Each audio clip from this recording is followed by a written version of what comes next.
好啦，再嚟咯，第三個，呢個呢，其實係比你哋想象中更加難嘅。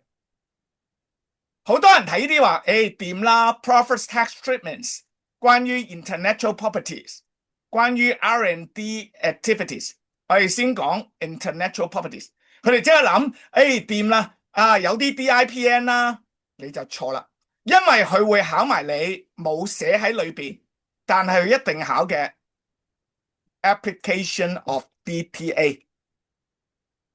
我舉一個例子，而家你香港公司假設題目咁樣出啦，喺香港做咗 R&D， 咁你要諗乜啊？你嘅 R&D 攞唔攞到 deduction under 16B？ 我哋有個 DIPN 55，呢個 DIPN 55都係新啦，足足有100頁，係100頁，好難睇嘅。佢裏面仲有好多咧捐窿捐下啲位嘅，咁我都要教埋佢哋啦。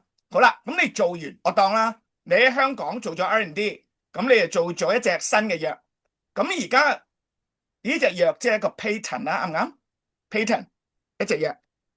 好啦，而家你個 patent， 你知香港人工又貴，租金又高，你可能會 license 俾大陸嘅 subsidiary 去生產隻藥。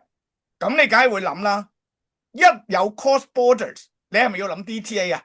咁你又要識得答我哋 DTA， 譬如 Article 12，嗱你知啦，佢今次有冇寫 DTA？ 冇啊嘛。上個 Diet 6月2025有寫，都答得麻麻地噶。通常啲考生係好驚 DTA， 因為呢啲係國際稅嘅嘢 ，cross border。但係我哋 M14 就係要考呢啲。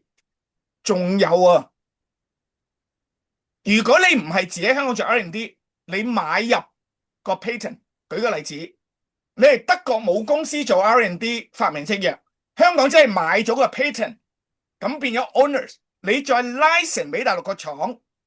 咁你第一件事就要識咯 ，profits tax treatment。而家你大陸 license 俾大陸個廠，假設你收到1 mil royalty income 啦，你係 Hong Kong source 定 non Hong Kong source？ 但係假如你係 non Hong Kong source， 你知唔知你而家仲要答邊個 topic 啊？嗰個係好難噶，嗰個仲要答埋，呢個就真係難噶，就係我哋2013年開始嘅。Foreign Source Income Exemption (FSIE) 嗱，我哋 M14 咧，2024年12月咧就考咗一次 Foreign Source Income Exemption。呢個係啲乜嘢咧？如果你 based on 香港嘅 domestic rules， 你判斷到你係 non Hong Kong source 嘅 passive income， 嗱 royalty income 其中一種啦，咁樣你而家要滿足 FSIE 啲 exemption requirement， 隻 passive income 都唔一樣噶。我哋有 dividend income， 有 interest income， 有 royalty income， 仲有 disposal gains。嗱，2024年12月嗰期咧就考咗 disposal gains。我想同大家講，佢嗰條題目出得係有啲得意嘅，咁但係我而家就唔講啦，因為我哋集中咗 hot topic。但係你唔好理啊，我仲有 dividend 未考 ，interest income 未考 ，royalty income。所以好多人就話，咦，今次唔考 DTA 喎，好開心。我話 no， 佢實考 cross border， 呢啲都得噶。